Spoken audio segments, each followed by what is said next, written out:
Halo semuanya, kali ini saya ingin mengunboxing dan hands-on Samsung Galaxy M14 5G. Dan sebelum unboxing ini saya sudah setup Samsung Galaxy M14 5G-nya, jadi ini akan lebih cepat. Kalian sudah tahu lah bahwa isi boxnya ini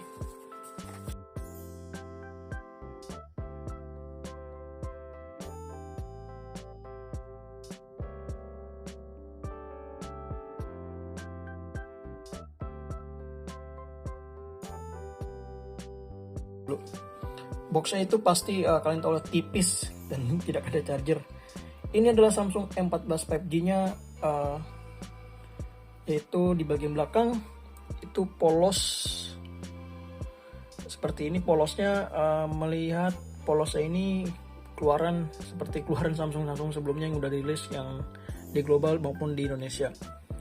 Setupnya ada 3 kamera, belakangnya 50 MP, 2 MP, 2 MP plus, dan sisanya polos aja. Bagian sisi kanan terdapat volume dan power. Lihat ketebalannya cukup tebal banget ya, karena baterainya itu 6000 mAh. Inilah ciri khas Samsung M series.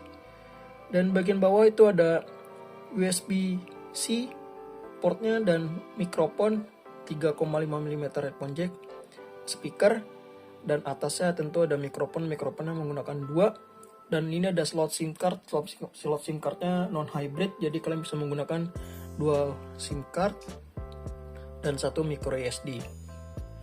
Dan ini tampilan depannya masih menggunakan Infinity V.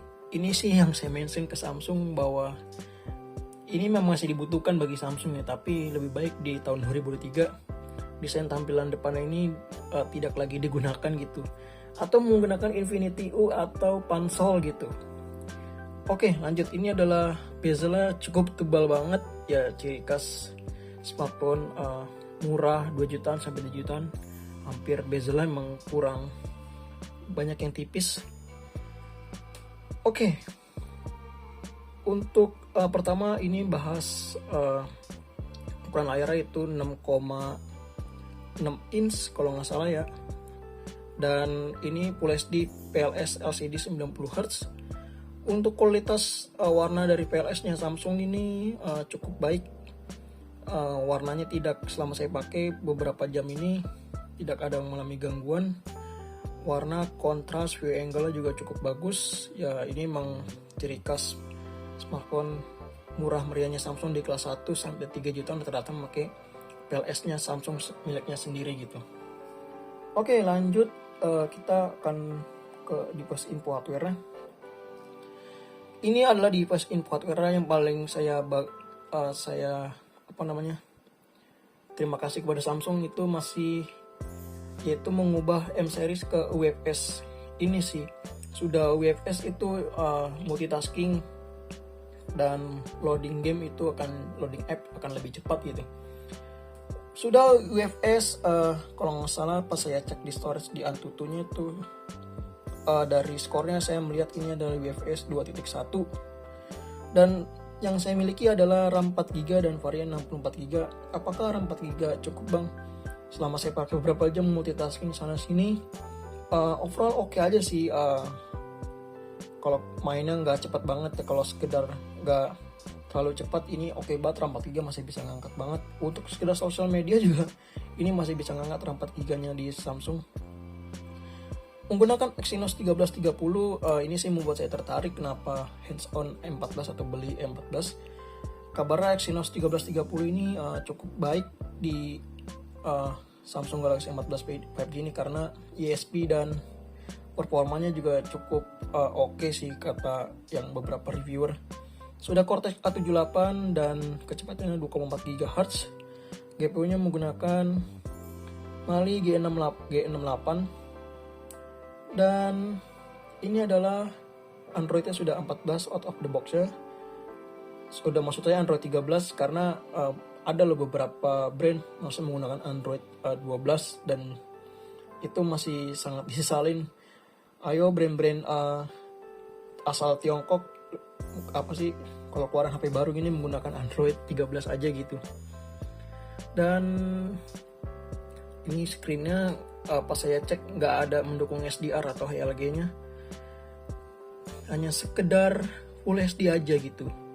Ini adalah penyimpanannya, RAM 64GB dan RAM 4GB, kameranya 50 megapiksel.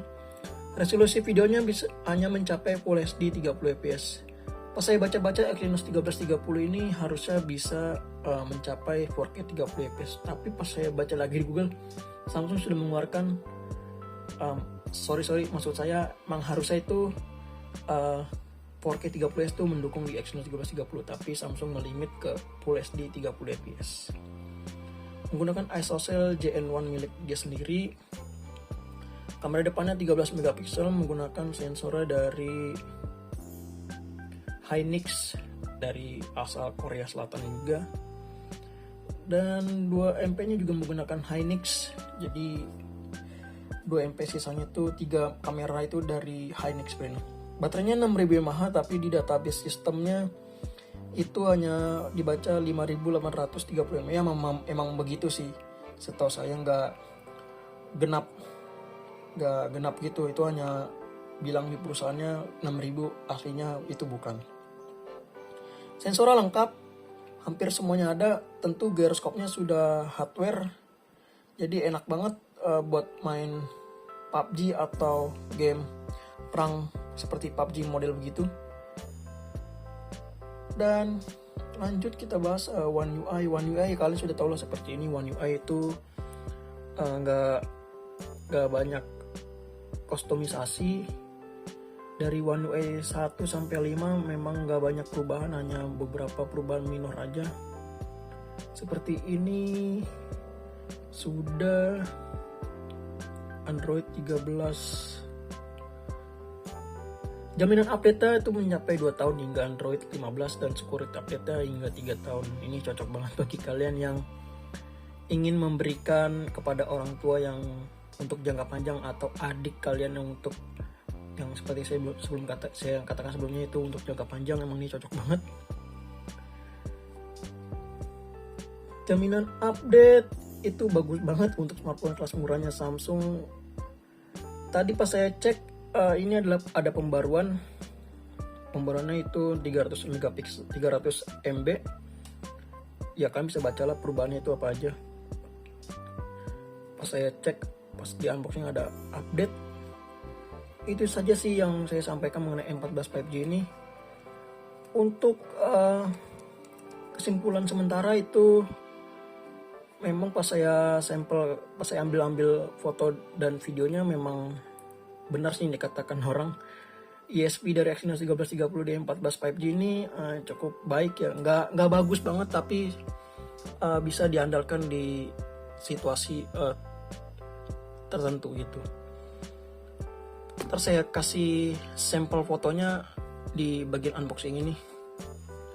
Untuk ketebalan ya maklum, karena tebal ini membawa baterai 6000 mAh dan ruangannya membawa baterai 6000 itu membutuhkan ruang yang lebih besar di dalamnya. Jadi ya harus maklumin aja. Emang M series tuh terkenal baterai besar sih dari dulu kalau kalian mengikuti Samsung M series. Dan ini Samsung membawa baterai besar di tahun 2023 ini di M series.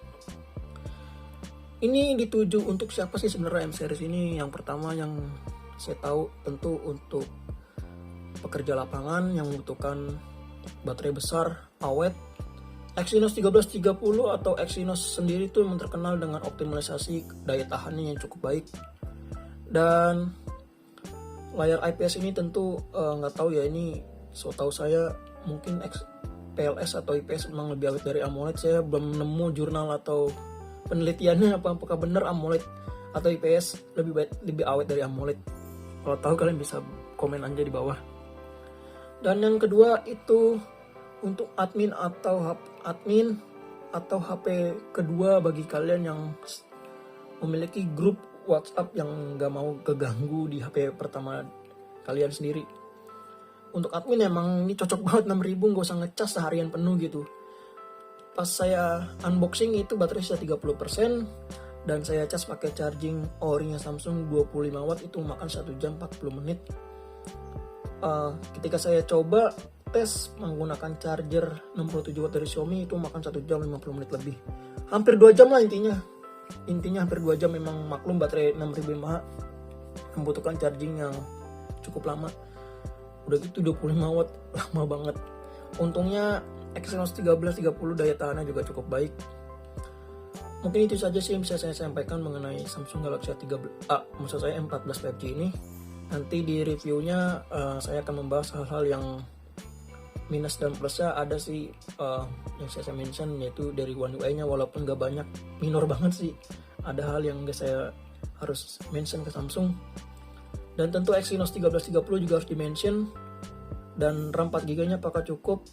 Cukup-cukup aja untuk kalian yang gak banyak berkecimpung multitaskingnya super cepat. Ini gak cocok banget bagi kalian. Untuk smartphone ya sekedar buka sosmed pelan-pelan atau orang yang gak terlalu buru-buru, ini cocok banget sih. Tapi secara multitasking memang oke. Udah 11 menit, mungkin tidak bisa saya sampaikan mengenai Samsung M14 5G. Nanti saya akan mention reviewnya. Mungkin seminggu saya akan mencoba dulu nih M14 5G baterainya gimana. Oke, thank you.